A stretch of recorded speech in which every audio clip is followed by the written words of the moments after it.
Citizenship by investment is a relatively streamlined and straightforward way to get a second passport in a matter of months.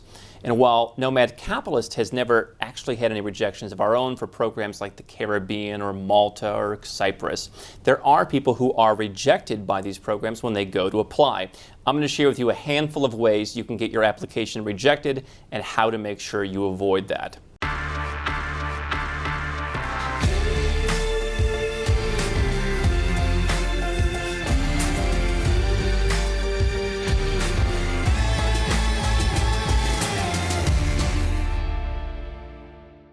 Hi, I'm Andrew Henderson, and here at Nomad Capitalist, we help 7- and 8-figure entrepreneurs and investors legally go where they're treated best with second passports, second residence permits, homes overseas, lowering your taxes overseas, and investments in new boom markets. You can learn more at nomadcapitalist.com.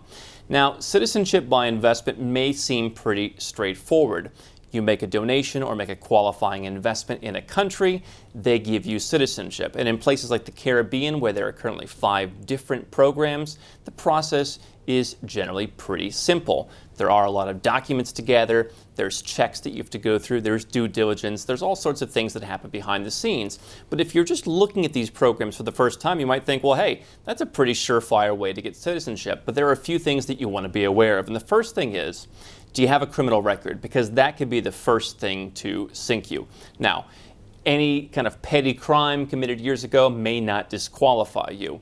I've seen people who have come to me, they had a DUI 30 years ago, or they had some kind of petty crime, public urination or something in 1988.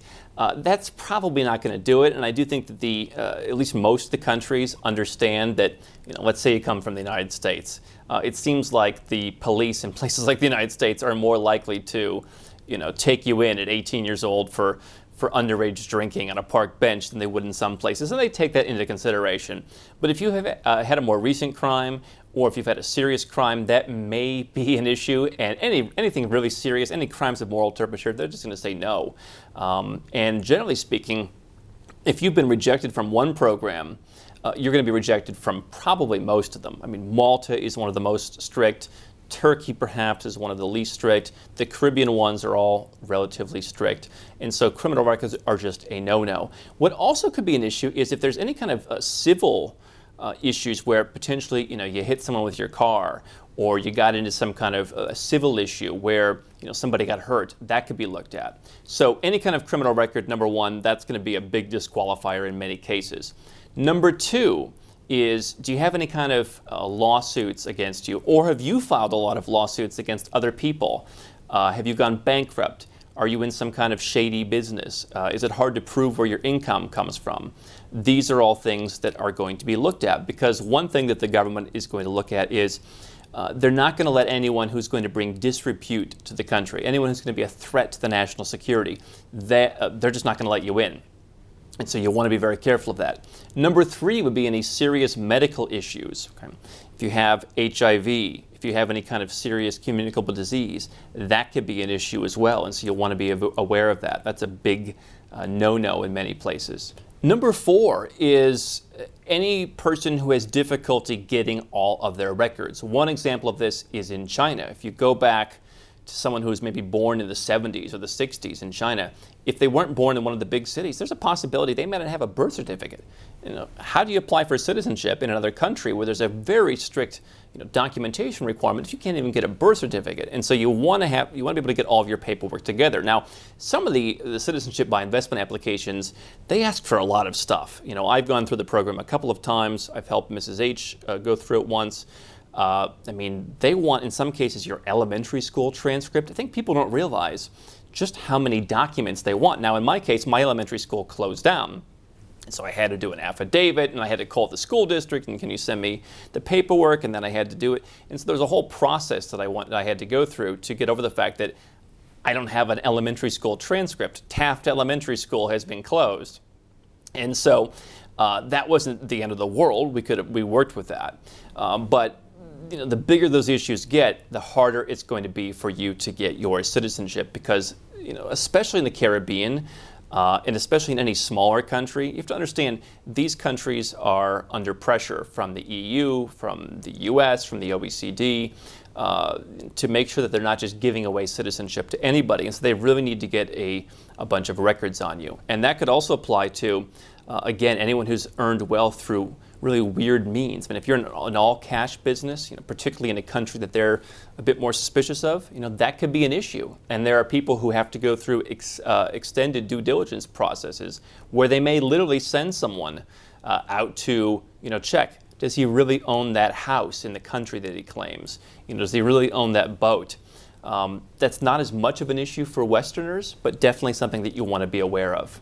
The fifth issue is, have you ever been rejected for a visa? I ask people that I'm helping this question, and since we do work with a lot of Westerners, many people have not even applied for visas in the first place, right? If you're an American or if you're Australian, what have you, maybe you applied for a visa to Russia or China, or sometimes I'll talk to someone who went to Iran or something like that. But if you have been rejected for a visa, that could be an issue. Now, I'm not so sure that if you were rejected for, let's say, a U.S. visa, that would be the end of the world. But if you've been rejected for a visa from a country with which your potential new citizenship has a visa-free travel regime, you're going to need to get that visa issued.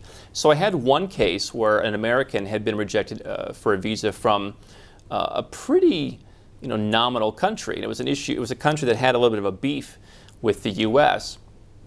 And they didn't even formally reject him, but it just seemed like it would have been difficult to explain that. And so definitely if you have visa rejections, that could be an issue.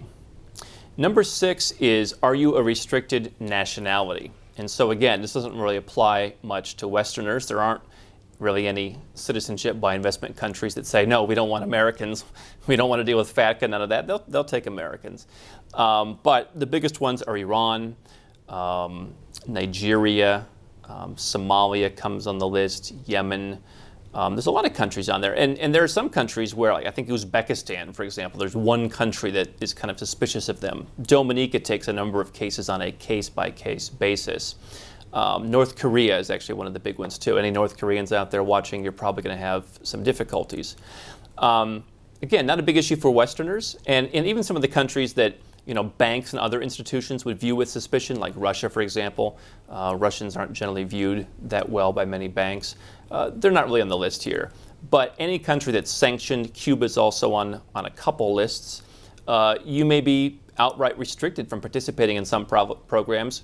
You're certainly going to have enhanced due diligence. Sometimes there's an exception for this.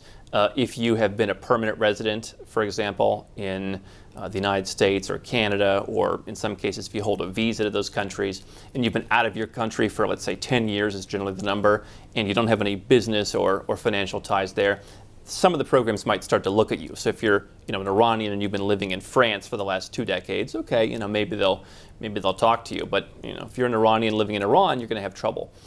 So these are the things that you want to be aware of. If you can prove that none of these things apply to you, then you'll probably have a pretty easy time passing the due diligence. And that's the thing that people don't understand. I mean, the due diligence for some of these programs in citizenship by investment, it's relatively strict, and they do look into this stuff, and they do want to know about your businesses. They do want to know where your money comes from. They do want to know where you've traveled.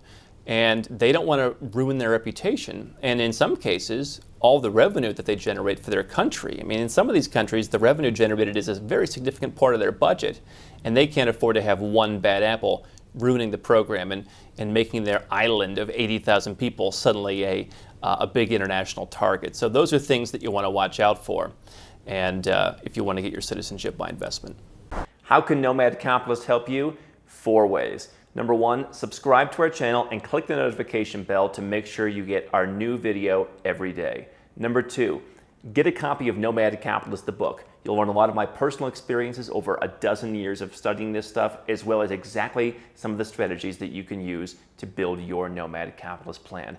Number 3, if you're not sure where to start, but you want to come and learn from my team and I, you want to come and mingle with like-minded people, learn more about our live conference, Nomad Capitalist Live. It's coming up soon. And number 4, if you want some help right now because you've got a burning issue, you need something solved, you want to lower your taxes, get a second passport, or build the Nomad Capitalist lifestyle of your dreams, go to nomadcapitalist.com and click on Become a Client.